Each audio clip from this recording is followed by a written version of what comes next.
Higher secondary 2ാം വർഷ ചരിത്ര പാഠഭാഗത്തേക്ക് എല്ലാവർക്കും സ്വാഗതം.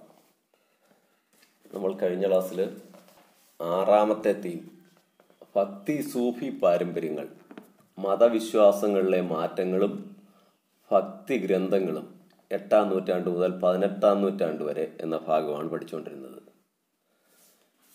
Theme 6 bhakti Sufi traditions, changes in religious beliefs and devotional texts, ഇതാണ് പഠിച്ചുകൊണ്ടിരുന്നത്. ഇതിൽ തന്നെ ആദ്യം ഭക്തി പ്രസ്ഥാനത്തിനെ പറ്റി, ഹിന്ദുമതത്തിനെ പറ്റി, തുടർന്ന് ഇസ്ലാമിനെ പറ്റി വന്നു കഴിഞ്ഞപ്പോൾ ഇസ്ലാമിൻ്റെ അടിസ്ഥാന കാര്യങ്ങളും ഒക്കെ പറഞ്ഞപ്പോൾ കുറച്ച് ലളിതമായിട്ട് മനസ്സിലാക്കാൻ പറ്റിയെങ്കിലും അത് കഴിഞ്ഞ് ദീനാശ്രമങ്ങളും സിൽസിലകളും ഒക്കെ വന്നു കഴിഞ്ഞപ്പോൾ അത്രയും എളുപ്പമായി കാണത്തില്ല. മനസ്സിലാക്കാൻ സ്വല്പം പ്രയാസമുള്ള പേരുകളും ദീനാശ്രമങ്ങളും ഒക്കെ. അപ്പോൾ പലതവണ വായിച്ചത് റെഡിയാക്കിയേ പറ്റത്തുള്ളൂ. അപ്പോൾ ഖ്വാജ മൊയിനുദ്ദീൻ്റെ അജ്മീറിലെ ദീനാശ്രമം എന്തുകൊണ്ട് പ്രസിദ്ധമായി, അല്ലെ ദീനാശ്രമങ്ങളിലെ നടപടിക്രമങ്ങൾ എന്തൊക്കെയാണ്, ദീനാശ്രമങ്ങൾ എങ്ങനെ സമൂഹങ്ങളെ ബാധിച്ചു എന്നൊക്കെയുള്ള രീതിയിലുള്ള ചോദ്യങ്ങൾ ചോദിക്കും.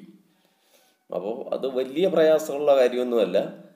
ഒരു ദീനാശ്രമം എന്തിനു വേണ്ടി പ്രവർത്തിച്ചു, അതിൻ്റെ ആ സ്ട്രക്ചറും കാര്യങ്ങളും നമ്മൾ പറഞ്ഞതാണ്. ടെസ്റ്റിൽ അത് വിവരിച്ച് കൊടുത്തിട്ടുമുണ്ട്.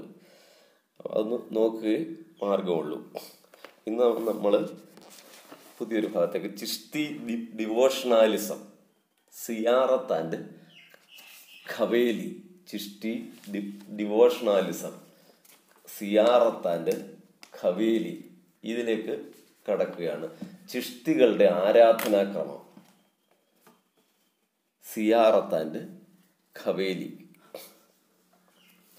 കഴിഞ്ഞ ദിവസം നമ്മൾ ചെറുതായിട്ടൊന്ന് പറഞ്ഞതാണ്. Ziyarat and qawwali occupies a significant place in Chishti devotionalism. Pilgrimage to the tombs of Sufi saints were called ziyarat. Ziyarat and ഖവേലിയിലെ സിയാറത്ത് എന്ന് പറഞ്ഞാൽ തീർത്ഥയാത്രയാണ്. ചിഷ്തി സന്യാസി വര്യന്മാരുടെ ശവകുടീരങ്ങളിലേക്ക്, ടോംബുകളിലേക്കുള്ള തീർത്ഥയാത്രയ്ക്ക് പറയുന്ന പേരാണ് സിയാറത്ത്. The most revered shrine is that of Khwaja Moinuddin, popularly known as Gharib Nawaz. ഏറ്റവും പ്രധാനപ്പെട്ട ആദരണീയമായ ഖബറിടം എന്ന് പറയുന്നത് ഖ്വാജ മൊയിനുദ്ദീൻ്റെ ഖബറിടമാണ്. ഇത് അറിയപ്പെടുന്ന ഗരീബ് നവാസ്, പാവപ്പെട്ടവരുടെ താമസ സ്ഥലം എന്നുള്ള രീതിയിൽ ദരിദ്രർക്ക് ആശ്വാസമേകുന്നവൻ എന്നർത്ഥത്തിൽ കംഫോർട്ടർ ഓഫ് ദ പുവർ എന്നറിയപ്പെടുന്ന ഇദ്ദേഹത്തിൻ്റെ സ്ഥലമാണ് ഏറ്റവും പ്രശസ്തമായിട്ട്. അപ്പോൾ അങ്ങോട്ട് സിയാറത്ത് അഥവാ പിൽഗ്രിമേജ് നടത്തിയിരുന്നു. The shrine of Khwaja Moinuddin at Ajmer became popular because of the austerity and piety of Shaikh. ഈ ഖ്വാജ മൊയിനുദ്ദീൻ്റെ ഈ ഷ്രൈൻ ആശ്രമം വളരെ പ്രസിദ്ധമായിരുന്നത് അതിൻ്റെ ലാളിത്യവും ധർമ്മനിഷ്ഠയും ഒക്കെ കൊണ്ടായിരുന്നു. നമ്മൾ പറഞ്ഞ ഇന്ത്യയിലെ ഹിന്ദു സന്യാസിമാരോട്ട് ഇടപഴകി ആ ഒരു സംസ്കാരം, ഇന്ത്യയിൽ ഏറ്റവും കൂടുതൽ ഹിന്ദു ഇസ്ലാം ഐക്യം നിലനിന്നിരുന്ന ആ കാലഘട്ടമാണ്. By the 16th century the shrine of Ajmer had become very popular. 16ാം നൂറ്റാണ്ടായപ്പോഴേക്കും ഈ ആശ്രമം വളരെ പ്രശസ്തമായി. This inspired singing of pilgrims bound for Ajmer, even inspired Akbar to visit the tomb. ഒരുപാട് സന്യാസിമാർ അങ്ങോട്ടിങ്ങനെ ഭക്തഗാനങ്ങൾ, ഭജനകളും ഒക്കെ ആയിട്ട് പോകുന്നത് സ്ഥിരം കാണുന്നത് അക്ബർക്ക് ഇത് വളരെ താല്പര്യപ്പെട്ടിട്ട് അക്ബർ അവിടെ വിസിറ്റ് ചെയ്തു. ഒരു തവണയല്ല, പല തവണ വിസിറ്റ് ചെയ്തതായിട്ടും പല സാധനങ്ങൾ അവിടെ വാങ്ങിച്ചു കൊടുത്തായിട്ടും പല കെട്ടിടങ്ങൾ നിർമ്മിച്ചു കൊടുത്തായിട്ടും ഒക്കെ പറയുന്നുണ്ട്. Use of music and dance. ഇനി നമ്മൾ ആ ഖവേലിയിലൂടെ ഒന്ന് കയറണം. Use of music and dance were also a part of ziyarat. സിയാറത്തിൻ്റെ ഒരു പാർട്ട് തന്നെയാണ് മ്യൂസിക്കും ഡാൻസും. എല്ലാ മതങ്ങളിലും അതുകൊണ്ടല്ല, നല്ല പാട്ടുകൾ, ഡാൻസുകൾ ദൈവത്തിന് ഇഷ്ടമായതുകൊണ്ട് അതെല്ലാ മതങ്ങളിലും ഉണ്ട്. അപ്പോൾ ഇവിടെയും ഇസ്ലാമിലും അതൊരു സൂഫികൾ വിദഗ്ധമായിട്ട് ഉപയോഗിച്ചിരുന്നു. It include mystical chants performed by special trained musicians or qawwalis to evoke divine ecstasy. അപ്പോൾ ഇത് വളരെ ഗൂഢാത്മകമായ, ദൈവാത്മകമായ പാട്ടുകൾ വളരെ ട്രെയിൻഡായിട്ടുള്ള പരിശീലനം ലഭിച്ച ഖവാലികൾ എന്ന് പറയുന്ന മ്യൂസീഷ്യന്മാരിൽ ഒരു പ്രത്യേക വിഭാഗമാണ് ഡിവൈൻ എക്ടസി, ദിവ്യ നിർവൃതി കിട്ടത്തക്ക രീതിയിൽ അവരതങ്ങോട്ട് ചൊല്ലും. Sama was integral to the Chishtis. സാമവേദം എന്ന് കേട്ടിട്ടില്ലേ? മ്യൂസിക്കൽ കോമ്പോസിഷനാണ് സാമവേദം. അപ്പോൾ സാമ മ്യൂസിക്കാണ്. Sama was integral part of the Chishtis. ചിഷ്ടികൾക്ക് സാമ വളരെ ഇൻ്റഗ്രൽ പാർട്ടാണ്, അവരുടെ ഒഴിച്ചുകൂടാനാവാത്തതാണ് ഈ പാട്ടുകൾ. It showed the interactions with indigenous and devotional traditions. ഇത് തദ്ദേശീയ പാരമ്പര്യങ്ങളും ആയിട്ടുള്ള ഒരു പ്രതിപ്രവർത്തനം, അവരുടെ ഇസ്ലാമിൻ്റെ അന്തർദേശീയ പാരമ്പര്യങ്ങളും തദ്ദേശീയ പാരമ്പര്യങ്ങളുമായിട്ടുള്ള ഒരു പ്രതിപ്രവർത്തനത്തിന് തന്നെ നമുക്ക് ഇവിടെ കാണാൻ പറ്റും. അപ്പോൾ സിയാറത്ത് ആൻഡ് ഖവേലി എന്തൊക്കെയാണെന്ന് ചോദിച്ചു കഴിഞ്ഞാൽ നിങ്ങൾക്ക് ആൻസർ ചെയ്യാൻ സാധിക്കും. സിയാറത്ത് പിൽഗ്രിമേജ്, തീർത്ഥാടനമാണ്. ഖവേലി മ്യൂസിക്കാണ്. ഖവേലികൾ എന്ന് പറയുന്ന മിടുക്കരായ മ്യൂസീഷ്യന്മാർ ആലപിക്കുന്ന ഭക്തിസാന്ദ്രമായ ഇസ്ലാമിക ഭജനകൾ ആണ് പള്ളികളിൽ അന്നത്തെ കാലത്ത് ഉപയോഗിച്ചുകൊണ്ടിരുന്നത്. ഇനി ഈ സൂഫികൾക്ക് സ്റ്റേറ്റുമായിട്ട്, രാഷ്ട്രവുമായിട്ട് എന്തൊക്കെ ബന്ധമാണുണ്ടെന്ന് നോക്കാം. Sufis and the state. The Chishtis maintained a distance from worldly power, but it was not an absolute isolation from political power. രാഷ്ട്രീയ അധികാരങ്ങളിൽ നിന്നും ചിഷ്ടികൾ മാറി നിന്നെങ്കിലും പൂർണ്ണമായ ഒരു മാറി നിൽക്കലൊന്നും അല്ലായിരുന്നു അത്. The Sufis accepted voluntary grants and donations from the rulers and aristocracy. സൂഫികൾക്ക് അവരുടെ ദീനാശ്രമങ്ങൾ മുമ്പോട്ടുണ്ടോണമെങ്കിൽ ധാരാളം പണമൊക്കെ വേണ്ടേ? അതൊന്നും അവരുടെ കയ്യിലില്ലല്ലേ. അപ്പോൾ അവരത് നാച്ചുറലായിട്ട് രാജാക്കന്മാരുടെ കയ്യിൽ നിന്നും വൻകിട പ്രഭുക്കന്മാരുടെ കയ്യിൽ നിന്നും ഒക്കെ ഇത് സംഭാവനയായിട്ട് സ്വീകരിച്ചിരുന്നു. The Chishtis accepted donations in cash and kind. പണമായിട്ടും സാധനങ്ങളായിട്ടും സ്വീകരിച്ചിരുന്നു. But they never accumulated them. അത് ആ പണമെല്ലാം കൂട്ടി വെച്ച് സമ്പന്നരാവാൻ അവർ ശ്രമിച്ചില്ല. Instead they preferred to use these donations on immediate requirements. അവർ ഈ പണമെല്ലാം അന്നേരം ദീനാശ്രമങ്ങളിലെ പ്രവർത്തനങ്ങൾക്ക് അങ്ങ് ഉപയോഗിക്കുക. എന്തൊക്കെയാണ് ദീനാശ്രമങ്ങളിലെ അത്യാവശ്യ കാര്യങ്ങൾ നോക്കാം. Such as food, clothes, living quarters and ritual necessaries such as sama. അപ്പോൾ ആഹാരത്തിന്, വസ്ത്രത്തിന്, ദീനാശ്രമങ്ങളുടെ പുതുക്കി പണിയലിന്, പിന്നെ സാമ പോലെയുള്ളതൊക്കെ ഉപയോഗിച്ച് ആ ഭക്തിസാന്ദ്രമായ അന്തരീക്ഷം ഉണ്ടാക്കാൻ ഉള്ള ഭക്തി ഗാനങ്ങളൊക്കെ പാടുന്നതിന് അതിനൊക്കെ വരുന്ന ചിലവുകൾക്കൊക്കെ ആയിട്ട് ഇത് ഉപയോഗിച്ചു. There petty and scholarship and people's belief in their miraculous powers made Sufis popular among the masses. Naturally, the king wanted to secure their support. ജനത്തിന് ഇവരെ ഇഷ്ടപ്പെട്ടു. ഇവരുടെ ആ പാണ്ഡിത്യവും ഇവരുടെ അത്ഭുതങ്ങളിലുള്ള വിശ്വാസവും ഒക്കെ ആയിട്ട് ഇത്രയും ജനത്തിന് വിശ്വാസം വന്നു കഴിഞ്ഞപ്പോൾ രാജാവിന് ഇവരുടെ സപ്പോർട്ട് അത്യാവശ്യമായി.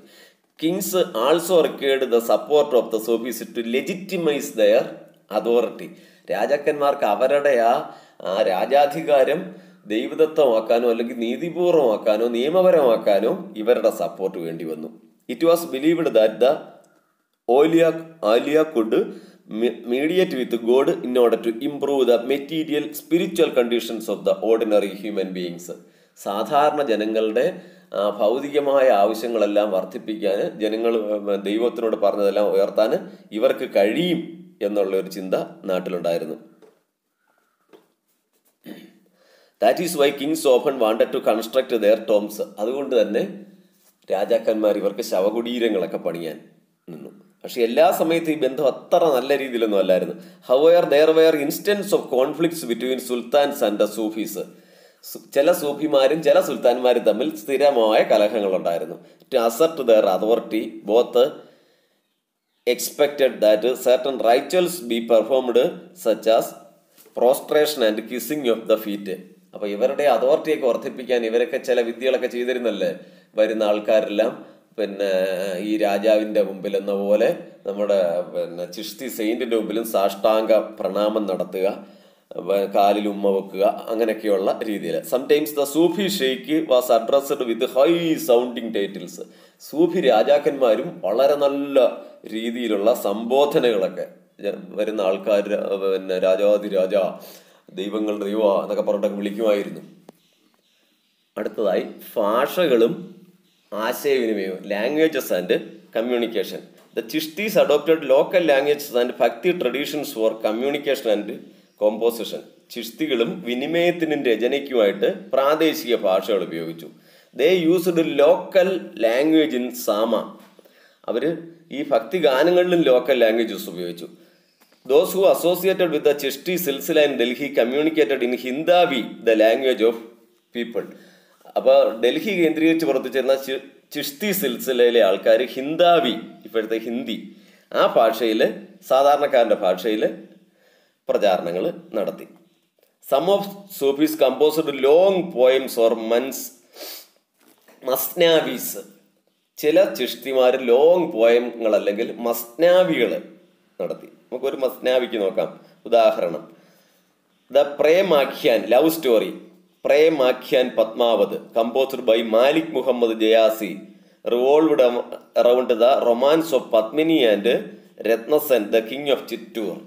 ചിറ്റൂറിലെ രാജാവായ രത്നസെന്നും പത്മിനിയും തമ്മിലുള്ള പ്രേമബന്ധത്തിൻ്റെ, സ്നേഹബന്ധത്തിൻ്റെ കവിതയാണ് മാലിക് മുഹമ്മദ് ജയാസി പ്രേം ആഖ്യാൻ പത്മാവത് എന്ന് പറയുന്ന കവിതയിൽ. അപ്പോൾ ഭക്തി ഗാനം മാത്രമല്ല, ജനത്തിന് ഇഷ്ടപ്പെട്ട അല്ലാത്തുള്ള കാര്യങ്ങളും. A different type of Sufi poetry was composed in and around the town of Bijapur, Karnataka. They were known as Dekhani. ഉറുദുവിൻ്റെ ഒരു പരിപ്രേക്ഷ്യമായ ദഖാനിയിൽ ആണ് ബീജാപ്പൂർ, കർണാടക ഭാഗങ്ങളിൽ രചനകൾ നടത്തിയിരുന്നത്. Other compositions were in the form of lurinama or lullabies and shadinama or wedding songs. മറ്റ് കോമ്പോസിഷനുകൾ ലൂരിനാമ എന്ന് പറയുന്ന താരാട്ട് പാട്ടുകളായിട്ട്, ഷാദിനാമ എന്ന് പറയുന്ന വെഡ്ഡിങ് സോങ്സ് ആയിട്ട് ഒക്കെ നടത്തിയിരുന്നു. അപ്പോൾ ഇതൊക്കെയാണ് ലാംഗ്വേജുകൾ. പ്രാദേശിക ഭാഷകൾ ഉപയോഗിച്ച് സാധാരണക്കാരനെ അത്രയും കൂടുതൽ സ്വാധീനിക്കാൻ അന്നത്തെ സൂഫികൾക്ക് കഴിഞ്ഞു. അടുത്തതായി ന്യൂ ഡിവോഷണൽ പാത്സ്, ഭക്തിയുടെ പുതിയ പാതകൾ. Dialogue and dissent in North India, സംവാദവും വിയോജിപ്പും ഉത്തരേന്ത്യയിൽ. ന്യൂ ഡിവോഷണൽ പാത്സ്, വ്യത്യസ്തമായ എന്നാൽ ഇതിൻ്റെ ബാക്കിയായിട്ടുള്ള ഒരു ഭാഗത്തോട്ട് നമ്മൾ കടക്കുകയാണ്. We focus here on 3 of the most influential figures of the time. ഈ കാലഘട്ടത്തിലെ ഏറ്റവും സ്വാധീനമുള്ള, സമൂഹത്തിനെ ഏറ്റവും നിയന്ത്രിച്ച 3 പേരെ പറ്റി ആണ് നമ്മൾ നോക്കുന്നത്. അപ്പോൾ വ്യത്യസ്ത പാരമ്പര്യങ്ങളിൽ 3 പേരെ പറ്റി നോക്കുന്നു. ആ 3 പേർ ഇവരൊക്കെയാണ്: കബീർ, ഗുരുനാനാക്ക്, മീരാബായി. അപ്പോൾ അതിലോട്ട് നമുക്ക് കടക്കാം. ഒരു ദിവ്യ വസ്ത്രം നെയ്തെടുക്കുന്നു Kabir. Weaving a divine fabric, കബീറിനെ പറ്റി നോക്കാം. വളരെ വ്യത്യസ്തനായ ഒരാളാണ്. ഒരേപോലെ ഇസ്ലാമുകൾ ഇസ്ലാമെന്നും ഹിന്ദുക്കൾ ഹിന്ദു എന്നും വിശ്വസിക്കുന്നു. രചനകളാണെങ്കിൽ കിട്ടിക്കഴിഞ്ഞാൽ ചിലത് ഇസ്ലാമികമാണെങ്കിൽ ചിലത് ഹൈന്ദവികമാണ്. അപ്പോൾ ഹൈന്ദവ ഇസ്ലാമിക ഒരൈക്യത്തിന് വേണ്ടി ജീവിതകാലം മൊത്തം നിലവാലം മൊത്തം പ്രവർത്തിച്ച ഒരു വ്യക്തിയാണ് കബീർ. പക്ഷെ ഇദ്ദേഹത്തിനെ കുറിച്ചുള്ള വിവരങ്ങൾ കുറവാണ്. കിട്ടുന്ന കുറേ പുസ്തകങ്ങൾ അതൊക്കെ കളക്ട് ചെയ്ത് കബീറിനെ പറ്റി വിവരങ്ങൾ ഉണ്ടാക്കുകയാണ്. Kabir 14th to 15th centuries, 14 തൊട്ട് 15-ാം നൂറ്റാണ്ട് വരെ Kabir occupies a significant place among the poet saints. Historians have tried to reconstruct his life and times through a study of his compositions as well. Poet സയൻസിൻ്റെ ഇടയിൽ, സംഗീത അറിയാവുന്ന പാട്ട് പാടുന്ന സന്യാസിമാരുടെ ഇടയിൽ ഏറ്റവും പ്രശസ്തനായ ആളാണ്. ഹിസ്റ്റോറിയൻസ് ഇദ്ദേഹത്തിൻ്റെ ജീവിതം റീകൺസ്ട്രക്ട് ചെയ്യാൻ നോക്കുന്നത് ഇദ്ദേഹത്തിൻ്റെ കോമ്പോസിഷൻസ്, ഇദ്ദേഹത്തിൻ്റെതാണെന്ന രീതിയിൽ ലയിച്ച കിട്ടിയ രചനകൾ വെച്ചിട്ടാണ്. Composition as well as later hagiographies. മനസ്സിലാക്കി കാണുമല്ലോ എന്തുവാന്ന്. പിന്നെ ഒരു സന്യാസിവര്യനെ കുറിച്ച് പിന്നീട് അദ്ദേഹത്തിൻ്റെ ശിഷ്യന്മാർ തയ്യാറാക്കുന്ന ജീവചരിത്രങ്ങളാണ് ഹേഗിയോഗ്രാഫികൾ നമ്മൾ പറഞ്ഞു. അപ്പോൾ ആ ഹേഗിയോഗ്രാഫീസൊക്കെ വെച്ച് നമ്മൾ പഠിക്കാൻ ശ്രദ്ധിച്ചാലേ പറ്റത്തുള്ളൂ. കബീറിൻ്റെയൊക്കെ രചനകൾ ഒരല്പം നിഗൂഢാത്മകമൊക്കെയാണ്. നമുക്ക് നോക്കാം. The verses of Kabir have been compiled in 3 distinct traditions. ഇദ്ദേഹത്തിൻ്റെ വരികൾ 3 പാരമ്പര്യങ്ങളിലായിട്ട് സമാഹരിച്ചിരിക്കുന്നു. 1 കബീർ ബീജക്, 2 കബീർ ഗ്രന്ഥാവലി, 3 ആദി ഗ്രന്ഥ് സാഹിബ്. ഈ മൂന്നിലുമുണ്ട് ഇദ്ദേഹത്തിൻ്റെ രചനകൾ. The Kabir Bijak is preserved by the Kabir Panth in Varanasi and elsewhere in Uttar Pradesh. Kabir Bijak Kabir പാന്തിനാൽ സംരക്ഷിക്കപ്പെട്ടിരിക്കുന്നു. The Kabir Granthavali is associated with Dadu Panth in Rajasthan. രാജസ്ഥാനിലെ ദാദു പാന്ത് ആയിട്ട് ബന്ധപ്പെട്ടിരിക്കുന്നു Kabir Granthavali. Many of his compositions are found in the Adi Granth Sahib. സിഖുകാരുടെ പുണ്യഗ്രന്ഥമായ ആദി ഗ്രന്ഥ സാഹിബ് രചിക്കുമ്പോഴേ ഗുരുനാനക്ക് കബീറിന്റെ ഈ പുസ്തകങ്ങളെല്ലാം വളരെ നല്ല രീതിയിൽ അതിനകത്ത് ഉൾക്കൊള്ളിച്ചു. Some of them were composed in Sant Bhasha. ചിലതൊക്കെ സന്ത് ഭാഷയിലാണ് സമാഹരിച്ചിട്ടുള്ളത്. The special language of the nirguna poets. Sant Bhasha എന്ന് പറഞ്ഞാൽ നിർഗുണ പോയിറ്റ്സ്, നിർഗുണ സദ്ഗുണയൊക്കെ നമ്മൾ പറഞ്ഞിട്ടുള്ളതാണ്, അവരുടെ ആണ് ആ ഭാഷ. അതിലാണ് കുറേ രചനകൾ കണ്ടിട്ടുള്ളത്. A few of his compositions are known as ulatbansi. ചില അദ്ദേഹത്തിന്റെ കവിതകൾ ഉലത് ബെൻസി എന്ന് പറയുന്നത്, ചില വചനങ്ങൾ, ചില വരികൾ. അതാണ് ഞാൻ നേരത്തെ പറഞ്ഞത്, സ്വല്പം മനസ്സിലാക്കാൻ പ്രയാസമുണ്ട്, ശ്രദ്ധിച്ചോണേ. Upside down sayings. ഉലത് ബെൻസിയുടെ അർത്ഥം എന്ന് പറഞ്ഞാൽ തലകീഴായ പറച്ചിലുകൾ എന്നുള്ള അർത്ഥമാണ്. ഒന്നിട്ട് ഉദാഹരണം നോക്കാം. They are written in such form that everyday meaning are inverted.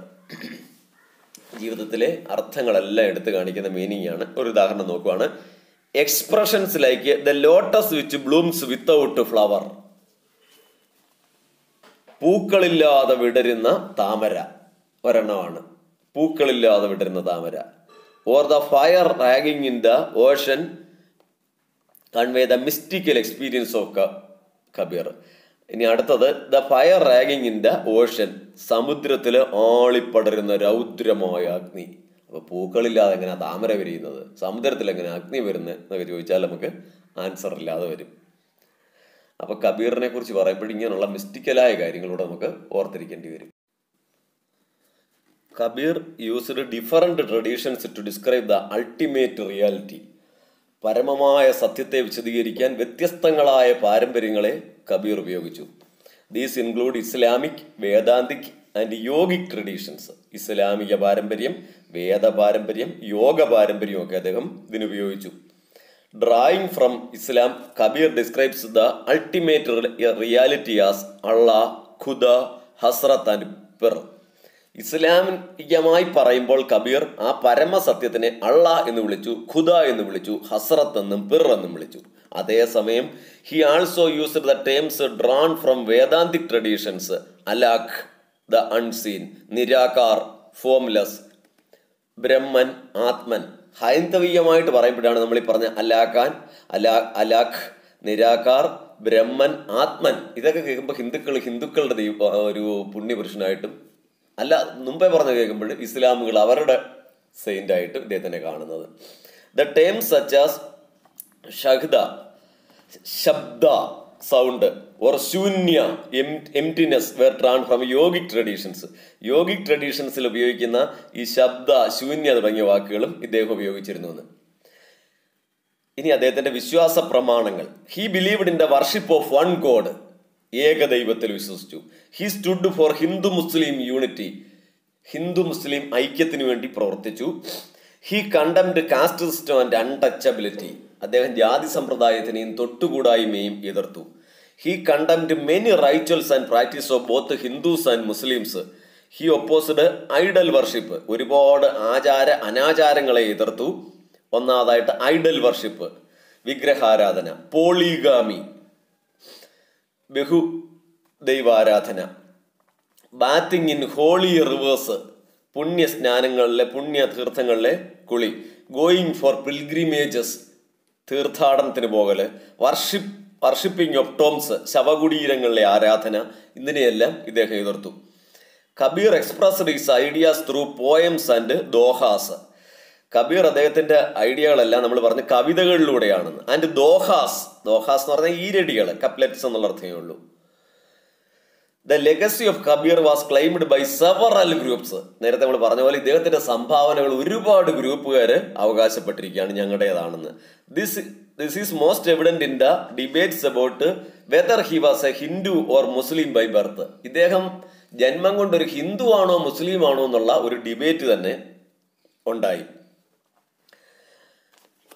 അപ്പോൾ അതിന് കാരണമായിട്ട് പറയുന്നത് ആദ്യം ജന്മം കൊണ്ടൊരു പിന്നെ ഹിന്ദുവായിട്ടാണ് ജനിച്ചതെന്നും പിന്നീട് ഇസ്ലാമിലേക്ക് കൺവെർട്ട് ചെയ്തൊരു മുസ്ലിം ഫാമിലി ഇദ്ദേഹത്തിനെ വളർത്തിയാണെന്നും വീവേഴ്സിന്റെ ഒരു ഫാമിലി വളർത്തിയതാണെന്നും ഒക്കെ പറയുന്നുണ്ട്. Hagiographies within the Vaishnava tradition suggest Kabir was born in a Hindu family. His name was Kabir Das. ഒരു കബീർ ദാസ് എന്ന് പറയുന്ന ഒരു ഹിന്ദു ഫാമിലിയിലാണ്. But he was raised by a poor Muslim family belonging to a community of weavers. ഒരു പാവപ്പെട്ട നെയ്ത്തുകാരുടെ മുസ്ലിം family എടുത്തു വളർത്തിയെന്ന് പറയുന്നുണ്ട്. The Vaishnava tradition also suggested that Kabir was initiated into bhakti by a guru perhaps Ramananda. Vaishnava tradition ഇത്രയും കൂടെ പറയുന്നു, കബീർ ഭക്തി പ്രസ്ഥാനത്തിലേക്ക് വന്നത് ഒരുപക്ഷെ രാമാനന്ദന്റെ എന്ന് പറയുന്ന വലിയ ഗുരുവിന്റെ ആ ഒരു താല്പര്യത്താലായിരിക്കുമെന്ന്. However, the legacy of Kabir was very important for later generations. വരും തലമുറകൾക്ക് മൊത്തം ഒരു ലെഗസി ആയിരുന്നു, വലിയ സംഭാവനകളായിരുന്നു കബീറിന്റെ രചനകൾ. His teachings had a profound impact on the masses. ജനസമൂഹത്തിന്റെ ഇടയിൽ ഇദ്ദേഹത്തിന്റെ ടീച്ചിങ്സ്, ഇദ്ദേഹത്തിന്റെ പഠിപ്പീരുകൾ വളരെ വലിയ സ്വാധീനം ഉണ്ടാക്കി. അപ്പൊ കബീർ മാത്രമല്ല, ഇനി നമുക്ക് നാനാക്കിനെ പറ്റി മീരാബായിയെ പറ്റിയൊക്കെ അടുത്ത ക്ലാസ്സിൽ ചർച്ച ചെയ്യാം. ശരി.